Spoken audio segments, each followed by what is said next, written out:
O'simliklarga jon kirib, ularda ham miya paydo bo'ldi va tabiatni ifloslantirayotgan insonlardan dahshatli qasos oldi.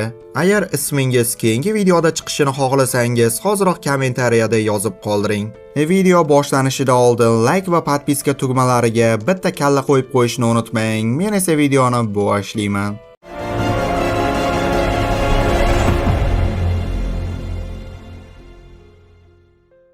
Olimlarning ko'rsatgan qahramonligi tufayli o'simliklar, hayvonlar va insoniyatning katta qismi yo'q bo'lib ketgan. Tirik qolganlar esa har bir don uchun bir-biri bilan kurashmoqda.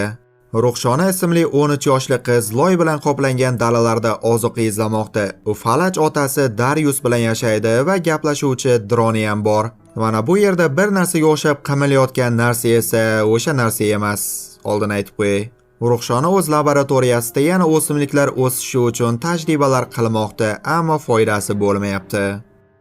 Bir kuni Ruxshona ovqat izlab yurganda qora kiyimdagi notanish ayolni ko'rib qoladi. Uyga qaytganda esa uyining dabdalasi chiqqan, otasining hayotini saqlab turgan tizim buzilgan. Qiz bakteriyalar topish uchun o'ta ketgan iflos amakisi Jonasning yetimlar boshpanasiga boradi.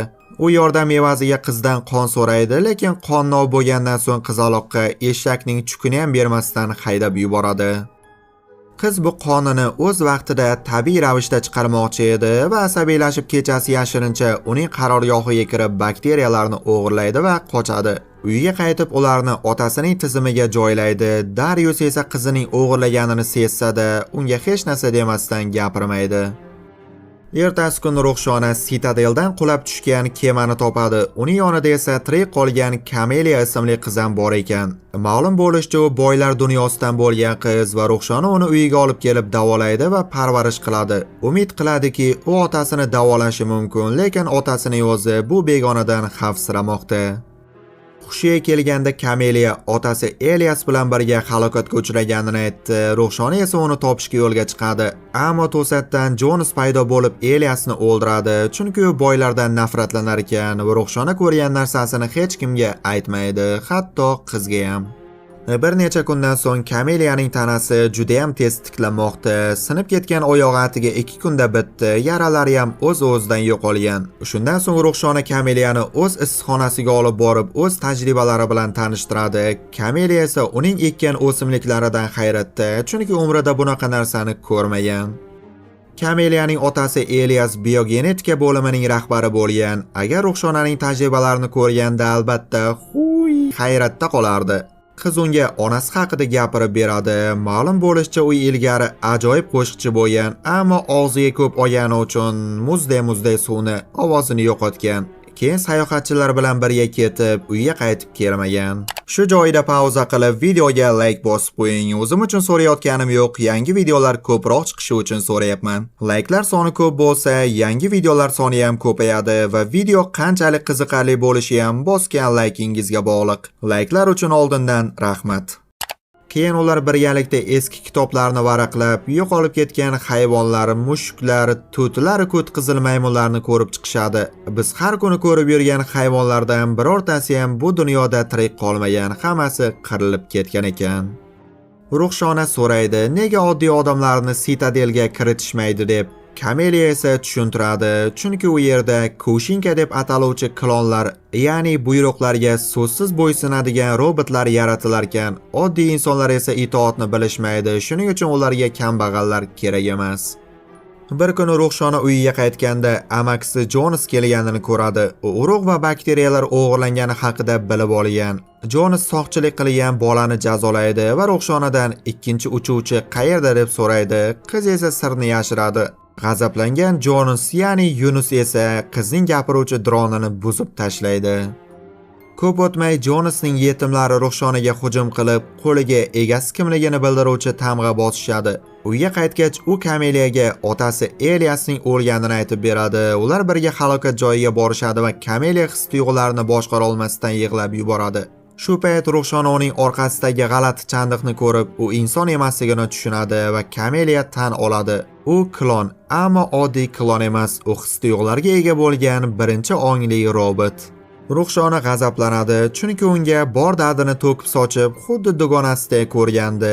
Keyin otasining dronini tuzatishga urinadi, ammo foydasi yo'q. Otasi esa uni ogohlantiradi. Endi sen Jonasning mulkisan, u senga o'z tamg'asini qo'ydi deb. Kameliya o'zini o'ldirmoqchi bo'ladi, ammo Ruhshona bunga yo'l qo'ymaydi. Robot bo'lsang ham 69 qilsak bo'ladi deb. Qiz Kameliyaning biologiyasini o'rganishga harakat qiladi va uning DNKsida bir nechta organizmlarning genlari borligini bilib oladi. Kameliya Citadeldagi hayot haqida so'zlab beradi. U faqat Elias uchun maxsus yaratilgan ekan. U hamma narsani chalishni biladi, hatto surnayni ham qoyillatib chalar ekan. Uning chalganini eshitgan Ruhshonaning urug'lari esa musiqaga javob berib harakatlana boshlaydi. Ularning DNKsi o'zgaradi, go'yo ular tirilayotganday. Ruhshona shunda tushunadi, Kameliyaning ovozi va energiyasi yordamida urug'lar kurtak otishi mumkin. Bu esa insoniyatga umid demak. Ruhshona otasiga filtr olib kelish uchun laboratoriyasiga ketadi va shu paytda Jonas ularning uyiga kiradi va Kameliyani ko'radi. Jonas avval uni boyning qizi deb o'ylab muloyim gapirmoqda, ammo uning klon ekanini tushunib yetgandan so'ng, endi faqat mening surnayimni chalasan, aks holda seni Citadelga qaytaraman deb tahdid qilmoqda. Kameliya esa majburlikdan rozi bo'ladi. Ruhshona uyga qaytib kelib, amakisiga hujum qilib do'stini himoya qilmoqda va ular birgalikda Jonasni yengishadi va qiz amakisiga shart qo'yadi. Agar bizni tinch qo'ysang, urug'lar qanday qilib kurtaklashini o'rgataman deb Jonas bunga rozi bo'ladi va ularning uyini tark etadi. Ruhshona va Kameliya tajribalarni davom ettirmoqda, ammo tashqarida o'rmon o'zgarib, yanada xavfli bo'lib qolgan. Ilon boshli o'simliklar esa uyga kirib, zaharli tutunlarni tarqatadi va qizlar qochishga majbur bo'lishadi. Darius esa ularga darhol qochinglar, na Jonasga, na Citadelga ishonmanglar deydi. Ruhshona esa otasini tark etishni istamaydi, lekin boshqa yo'l yo'q. Ular yarim tunda o'rmonga qochishadi va oradan ko'p o'tmay Citadel askarlari Jonasning uyiga yetib kelishadi.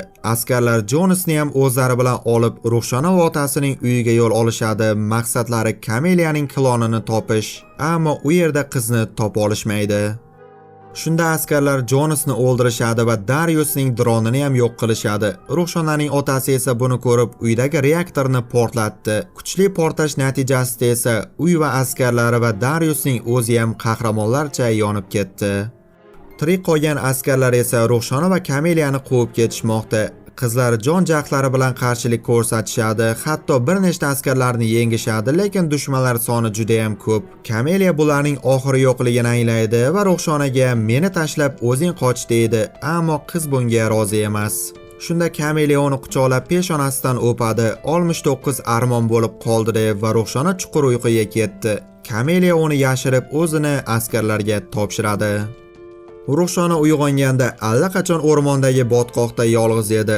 Uyi vayron bo'lgan, otasi bilan Kameliya esa endi yo'q. U uchun hammasi tugagandek tuyuladi. Topgan urug'larini yerga tashlab yuboradi. Endi bularning ham ma'nosi yo'qdek. Lekin shu payt u yetim bolalar guruhini uchratadi. Ular Jonasning boshpanasidan qochgan bolalar undan yordam so'rashmoqda.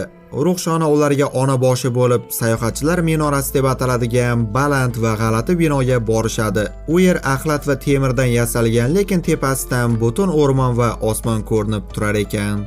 Ruhshona minoraning cho'qqisiga chiqib, uzoqdan Citadelni ko'radi. U qo'lidagi urug'larni mahkam ushlab, shamolning ixtiyoriga topshirdi va ular uchib ketdi. Dunyo hanuz vayrona ahvolda, lekin endi uning 4 ta bolasi bor va endi bitta topsa bo'ldi. Film va video haqida fikringiz qanaqa? Albatta kommentariyada yozib qoldiring. Yangi videolarni o'tkazib yubormaslik uchun kanalga obuna bo'lib qo'yishni unutmang. Keyingi videolarda ko'rishguncha